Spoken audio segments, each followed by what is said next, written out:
Good morning students. आज मैं आपको पाठ 8 संतुलित भोजन समझाने जा रही हूँ। प्रतिध्वनि जानते हैं पाठ की। अच्छा स्वास्थ्य एवं अच्छी समझ जीवन के दो सर्वोत्तम वरदान हैं। ये कथन साइरस द्वारा कहा गया है। पाठ को शुरू करने से पहले शब्दार्थ जान लेते हैं।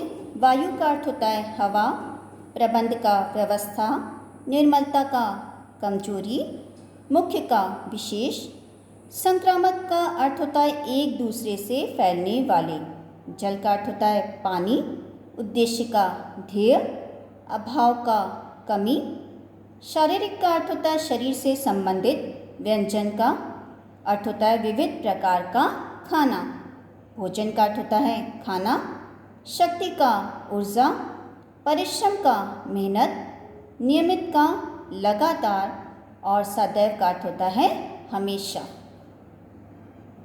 तो शुरू करते हैं आज का पाठ संतुलित भोजन। वायु और जल के पश्चात हमारी सबसे बड़ी आवश्यकता है भोजन। मनुष्य को भोजन प्राप्त करने के लिए बहुत परिश्रम करना पड़ता है, बहुत श्रम करना पड़ता है। अच्छी बुरी सभी प्रकार की वस्तुएं भोजन के लिए उपलब्ध हैं। हमें सही चीज़ों की पहचान होनी चाहिए, तभी हमें संतुलित भोजन प्राप्त हो सकता है। संतुलित का अर्थ होता है जिस भोजन में सभी प्रकार के पोषक तत्व हों। भोजन का पहला उद्देश्य। बच्चों, आओ पहले यह देखें कि भोजन करने के उद्देश्य क्या हैं। हम दैनिक कार्यों को श्रमपूर्वक करते हैं। इससे हमारे शरीर के अंगों एवं मांसपेशियों में क्षय होता रहता है। हमारे अंगों एवं मांसपेशियों में पोषक तत्वों की कमी आती रहती है। संतुलित भोजन इस दैनिक क्षय को पूरा करता है। यह संतुलित भोजन का पहला उद्देश्य है। दूसरा उद्देश्य, भोजन शरीर द्वारा किए जाने वाले कार्यों के लिए शक्ति प्रदान करता है, हमें ताकत देता है। तुमने अनुभव किया होगा कि समय पर अगर भोजन न मिले तो शरीर में निर्बलता का आभास होने लगता है, कमजोरी का आभास होने लगता है। जो लोग शारीरिक श्रम अधिक करते हैं उन्हें अधिक भोजन की आवश्यकता होती है। संतुलित भोजन का तीसरा उद्देश्य है, भोजन शरीर की विभिन्न क्रियाओं को नियमित करता है एवं हमारे शरीर को स्वस्थ रखता है। संतुलित भोजन के अभाव में अनेक प्रकार के शारीरिक रोग उत्पन्न हो जाते हैं। संतुलित भोजन वह है जिसके करने से ये तीनों उद्देश्य अच्छी तरह से पूरे होते हैं। ये उद्देश्य भोजन में उपलब्ध अलग अलग तत्वों से पूरे होते हैं। आइए अब हम इन तत्वों के बारे में जानते हैं। प्रोटीन, इसका मूल स्रोत वनस्पतियां हैं। हमें दूध, दही, दालें, अंडा, मांस आदि से प्रोटीन प्राप्त होता है। गेहूं में भी कुछ प्रोटीन होता है पर चावल में नहीं होता। उत्तर भारत में प्रोटीन का मुख्य स्रोत दालें हैं। दूध, दही में प्रोटीन पर्याप्त मात्रा में होता है, अतः इनका नियमित सेवन करना चाहिए। हमें इनका रोज सेवन करना चाहिए। कैल्शियम और फास्फोरस, इनसे हमारे दांत और हड्डियां मजबूत बनते हैं। जिन बच्चों को ये खनिज पदार्थ पर्याप्त मात्रा में नहीं मिल पाते उनकी हड्डियां कमज़ोर रह जाती हैं। कैल्शियम और फास्फोरस का मुख्य स्रोत दूध है, इसलिए बच्चों को पर्याप्त मात्रा में दूध पीना चाहिए। कार्बोहाइड्रेट, इससे हमें शक्ति प्राप्त होती है। कार्बोहाइड्रेट के दो मुख्य रूप हैं, स्टार्च और शक्कर। स्टार्च गेहूँ, चावल, बाजरा, मक्का आदि अनाजों से तथा आलू और शकरकंद आदि सब्जियों से मिलता है। शक्कर हमें चीनी, गुड़ आदि पदार्थों से मिलती है। हमारे सांस लेने से खून में ऑक्सीजन जाती है। शक्कर इस ऑक्सीजन के साथ मिल जाती है, इसी से हमें शक्ति और गर्मी प्राप्त होती है। तुमने देखा होगा कि दुर्बल रोगियों को राहत पहुंचाने के लिए डॉक्टर प्रायः ग्लूकोज देते हैं। इससे भी शरीर में शक्कर पहुंचती है।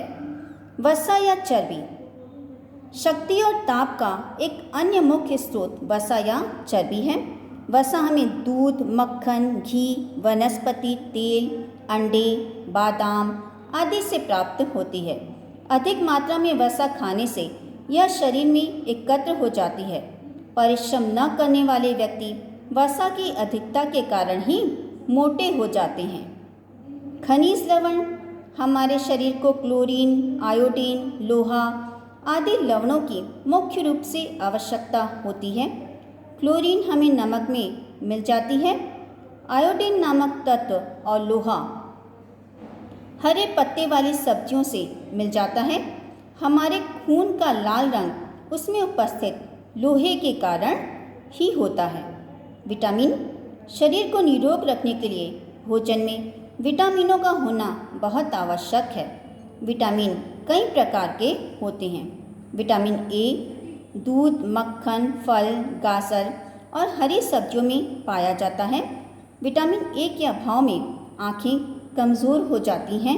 यही विटामिन हमें संक्रामक रोगों से भी बचाता है। संक्रामक अर्थात एक दूसरे से फैलने वाले रोगों से भी विटामिन ए हमारी रक्षा करता है। विटामिन सी गेहूँ, जौ, चावल आदि में पाया जाता है।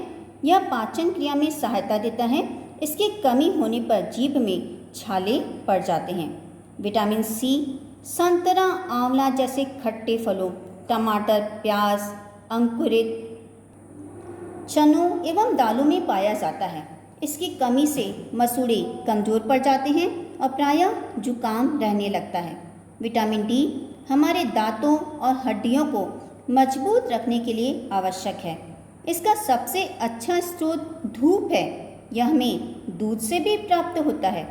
ध्यान रखो बच्चों, हमारा पेट इन्हीं चीज़ों की भाषा समझता है, जबकि हमारी जीभ भिन्न भिन्न प्रकार के चटपटे व्यंजन चाहती है।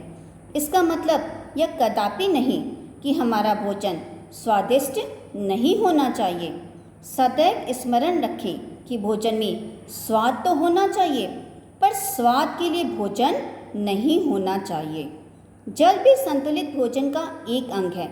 दिन में 8 से 10 गिलास जल अवश्य पीना चाहिए। जल के अभाव में कब्ज की शिकायत हो जाती है। संतुलित भोजन पर विचार करते समय एक बात और समझनी चाहिए कि हमारे देश में गरीबों की संख्या बहुत अधिक है। वे संतुलित भोजन का प्रबंध नहीं कर सकते, वे संतुलित भोजन की व्यवस्था नहीं कर सकते।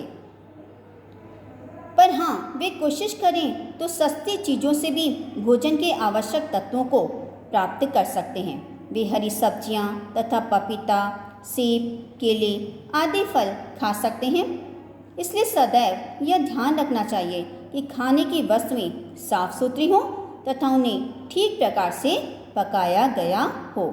तो बच्चों, इस पाठ से हमने यह सीखा कि अच्छे स्वास्थ्य के लिए संतुलित भोजन और नियमित व्यायाम अति आवश्यक है।